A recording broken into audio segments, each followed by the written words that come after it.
आषाढ़ पूर्णिमा व्रत कथा। एक कथा के अनुसार एक साहूकार को दो पुत्रियां थी। दोनों पुत्रियां पूर्णिमा का व्रत रखती थी, लेकिन बड़ी पुत्री पूरा व्रत करती थी और छोटी पुत्री अधूरा व्रत करती थी। इसका परिणाम यह हुआ कि छोटी पुत्री की संतान पैदा होते ही वो मर जाती थी।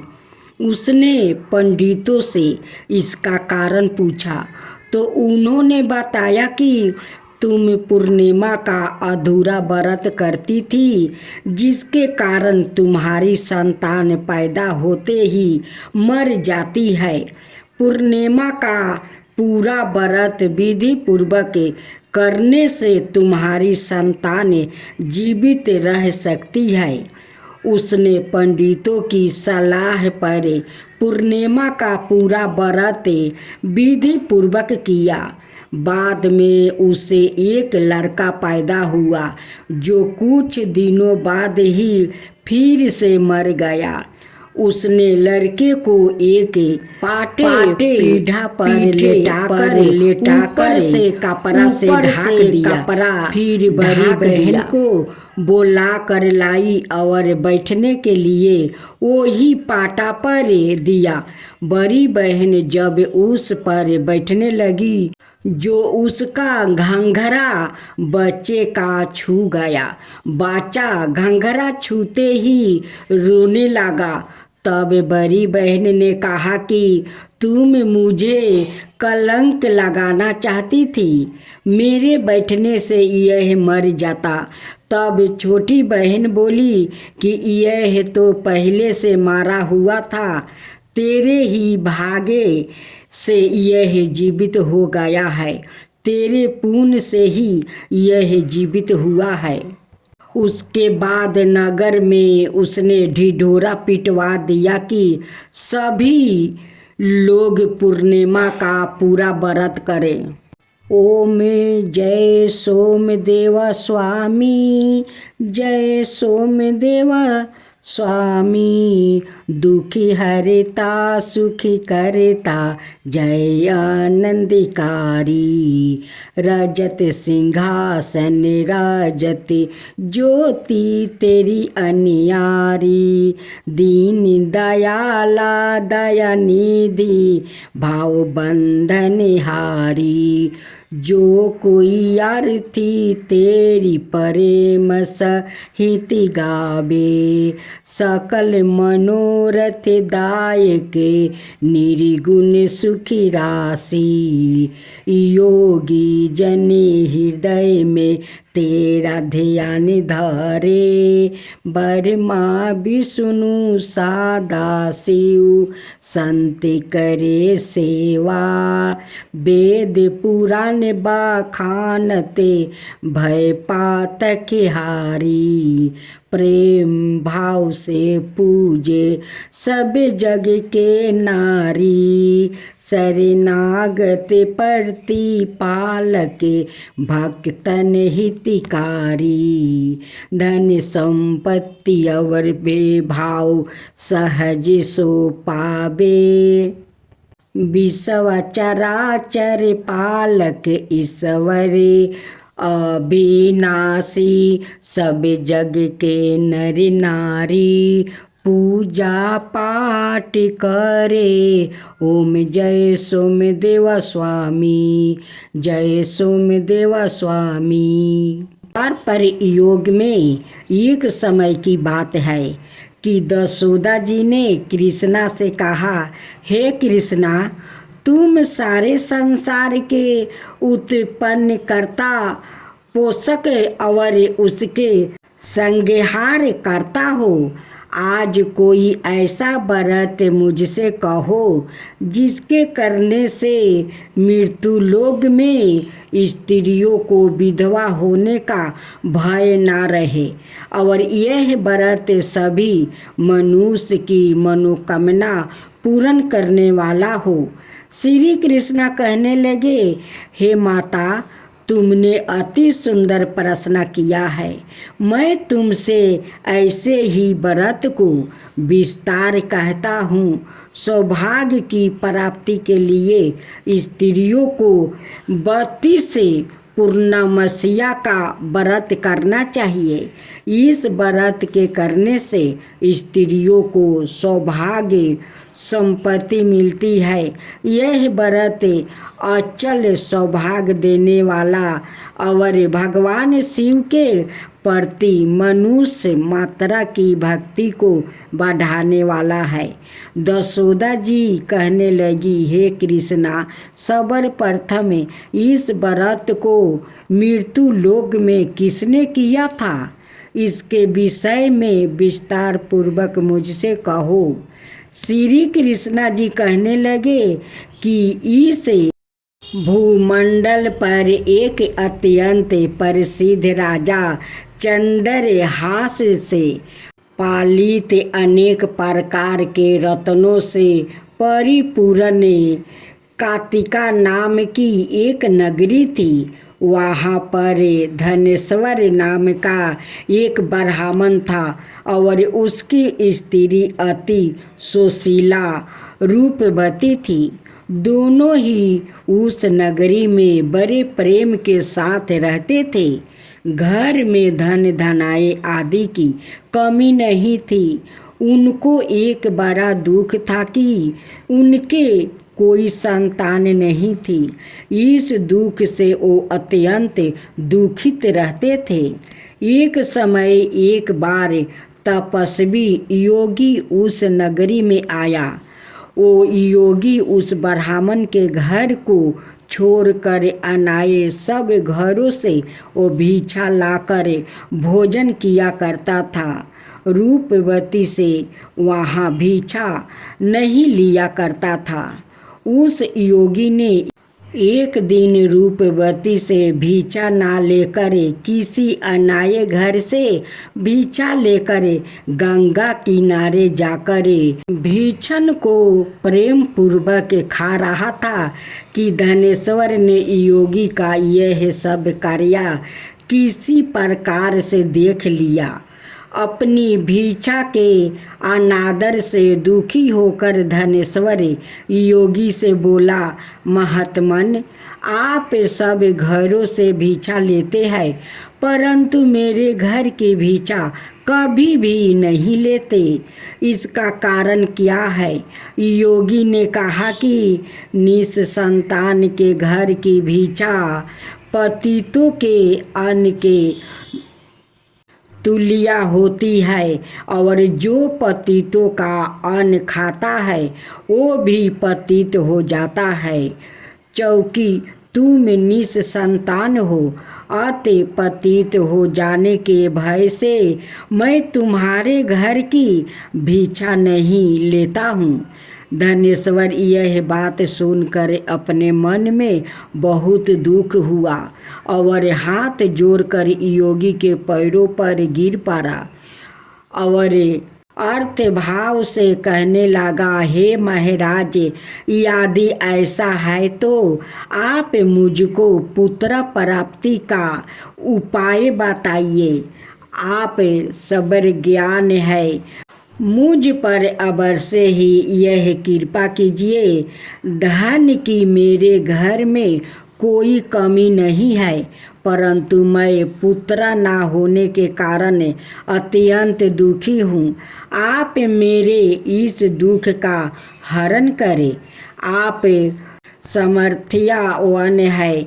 यह सुनकर योगी कहने लगे, हे ब्राह्मण, तुम चंडी की आराधना करो। घर आकर उसने अपने स्त्री से सब वृत्तांत कहा और सवाए तप के नियमित वन में चला गया।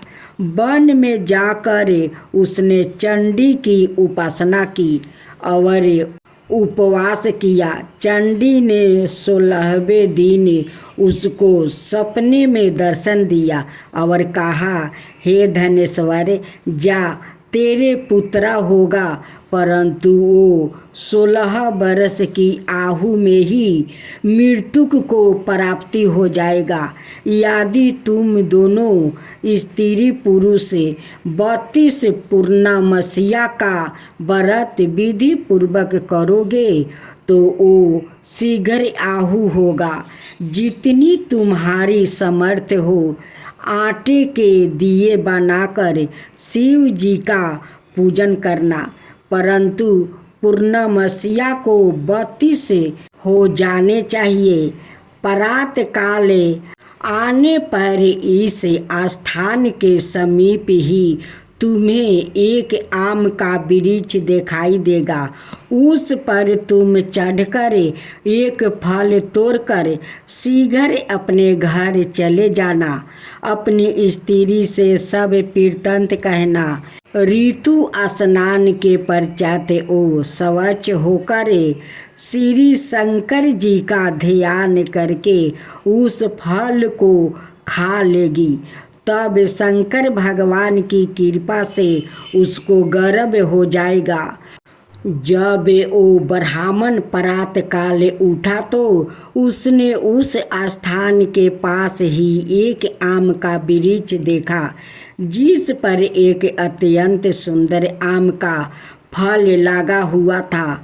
उस ब्राह्मण ने उस आम के वृक्ष पर चढ़कर उस फल को तोड़ने का प्रयत्न किया, परंतु वृक्ष पर कई बार प्रयत्न करने पर भी वो ना चढ़ पाया। तब तो उस ब्राह्मण को बहुत चिंता हुई और विघ्न विनाशक श्री गणेश जी की वंदना करने लगा। हे दयानिधे, अपने भक्तों को विघ्नों का नाश करके उनके मंगल कार्य को करने वाले, दुष्टों का नाश करने वाले, रिद्धि सिद्धि के देने वाले, आप मुझ पर कृपा करके इतना बल दे दे कि मैं अपने मनोरथ को पूर्ण कर सकूं। इस प्रकार गणेश जी की प्रार्थना करने पर उनकी कृपा से धनेश्वर वृक्ष पर चढ़ गया और उसने एक अति सुंदर आम का फल देखा। उसने विचार किया कि जो वरदान से फल मिला था वो ये है कि और कोई फल दिखाई नहीं देता।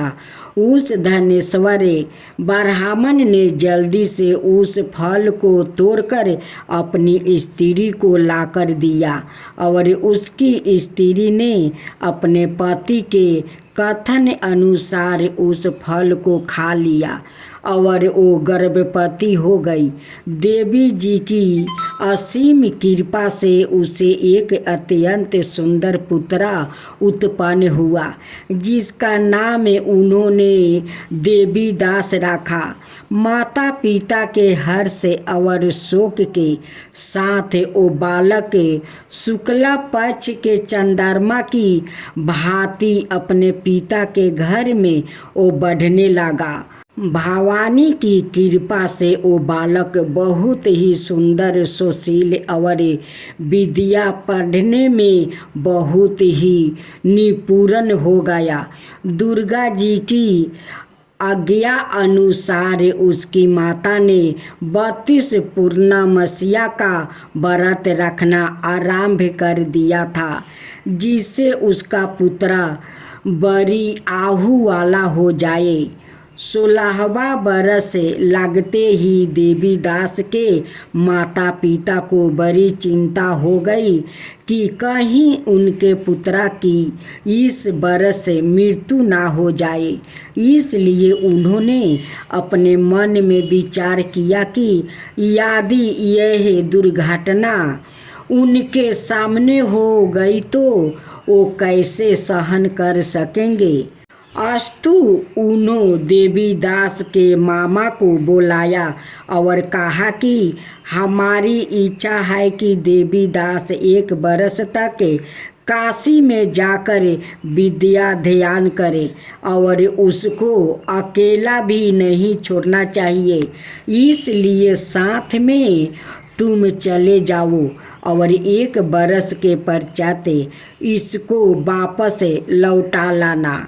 सब प्रबंध करके उसके माता पिता ने काशी जाने के लिए देवीदास को एक घोड़े पर बैठाकर उसके मामा को उसके साथ कर दिया। किंतु यह बात उसके मामा यह किसी और से नहीं कही। धनेश्वर ने प्रतिदिन अपने पुत्रा की मंगल कामना और शीघ्र आहू के लिए भगवती दुर्गा की आराधना और पूर्णमसिया का व्रत करना आरंभ कर दिया। इस प्रकार बारंबार 32 पूर्णमसिया का व्रत पूरा किया। कुछ समय पश्चात एक दिन वो दोनों मामा और भांजे मार्ग से रात्रि बीतने के लिए किसी ग्राम में ठहरे हुए थे। उस दिन उस गांव में एक ब्राह्मण की अत्यंत सुंदरी सुशीला राजकुमारी और गुणवती कन्या का विवाह होने वाला था। जिस धर्मशाला के अंदर वर और उसकी बारात ठहरी हुई थी, उसी धर्मशाला में देवीदास और उसके मामा भी ठहरे हुए थे। संयोगवश कन्या को तेल आदि चढ़ाकर मंडप आदि का कीर्तन किया गया तो लगन के समय वर को धनु व्रत हो गया। अस्तु वर के पिता ने अपने कुटुंबों से परामर्श करके निश्चय किया कि यह देवीदास मेरे पुत्रा जैसा ही सुंदर है, मैं इसके साथ ही लगन करा दूं और बाद में विवाह के अन्याय कार्य मेरे लड़के के साथ हो जाएगा। ऐसा सोचकर देवीदास के मामा से जाकर बोला कि तुम थोड़ी देर के लिए अपने भांजे को हमें दे दो, जिससे विवाह के लगन का सब विधि संपन्न रूप से हो सके। तब उसका मामा कहने लगा कि जो कुछ भी धन धानाए आभूषण आदि कन्यादान के समय वर को मिले वो सब हमें दे दिया जाए तो मेरा भांजे इस बारात का दूल्हा बन जाएगा। यह बात वर के पिता ने स्वीकार कर लेने पर उसने अपना भांजे को वर बनाने को भेज दिया और उसके साथ सब विवाह कार्य रात्रि में विधि पूर्वक संपन्न हो गया। पत्नी के साथ वो भोजन ना कर सका और अपने मन में सोचने लगा कि ना जाने यह कैसी स्त्री होगी। वो एकांत में इसी सोच में पड़ गया। निश्वास छोड़ने लगा और उसकी आंखों में आंसू भी आ गई। तब वधू ने पूछा कि क्या बात है, आप इतने उदासीन दुखी क्यों हो रहे हैं। तब उसने सब बातें जो वर के पिता वो उसके मामा में हुई थी उसको बतला दिया। तब कन्या कहने लगी कि यह ब्रह्म विवाह के विपरीत कैसे हो सकता है। देव ब्रह्मा और अग्नि के सामने मैंने आपको ही अपना पति बनाया है, इसलिए आप ही मेरे पति हैं। मैं आपकी ही पत्नी रहूंगी, किसी अन्याय की कदापि नहीं। तब देवीदास ने कहा, ऐसा मत करिए, क्योंकि मेरी आहू बहुत थोड़ी है। मेरे पश्चात आपकी क्या गति होगी। इन बातों को अच्छी तरह विचार लो। परंतु वो दृढ़ विचार वाली थी। बोली कि जो आपकी गति होगी वही मेरी गति होगी। हे स्वामी, आप उठिए और भोजन करिए, आप निश्चय ही भूखे होंगे। इसके बाद देवीदास और उसकी पत्नी दोनों ने भोजन किया और शेष रात्रि में सोते रहे। प्रात काल देवीदास ने अपनी पत्नी को 3 नागों से जोड़ी हुई एक औंठी दी, एक रुमाल दिया और बोला, हे प्रिय, इसे लो और संकेत समझकर अस्थिर चिंत हो जाओ। मेरा मरण और जीवन जाने के लिए एक पुष्पा वाटिका बना लो, उसमें सुगंधि वाली एक 9 मल्लिका लगा लो, उसको प्रतिदिन जल से सींचा करो और आनंद के साथ खेलो कूदो और उत्साह मनाओ। जिस समय और जिस दिन मेरा परांत होगा यह फूल सूख जाएगा और जब ये फिर हरे हो जाए तो जान लेना कि मैं जीवित हूँ। यह बात निश्चय करके समझ लेना, इसमें कोई संदेह नहीं है। यह समझा कर वो चला गया। प्रात काल होते ही वहाँ पर गजे बजे बजाने लगे और जिस समय विवाह के कार्य संपन्न करने के लिए वर और सब बाराती मंडप में आए तो कन्या ने वर को भली प्रकार से देखकर अपने पिता से कहा कि यह मेरा पति नहीं है, मेरा पति वही है जिसके साथ रात्रि में मेरा पानी ग्रहण हुआ था, इसके साथ मेरा विवाह नहीं हुआ है। आदि यह वही है, तो बताइए कि मैंने इसको क्या दिया। मधु पकड़ और कन्यादान के समय जो मैंने भूषणादि दिए थे उन्हें दिखाइए, और रात में मैंने क्या गुप्त बातें कही थी वो सब सुनाइए। पिता ने उसके कथन अनुसार वर को बुलाया। कन्या की यह सब बातें सुनकर वो कहने लगा कि मैं कुछ नहीं जानता। इसके पश्चात लज्जित होकर वो अपना सा मुख लेकर वो चला गया और सारी बारात भी अपमानित होकर वहाँ से लौट गई।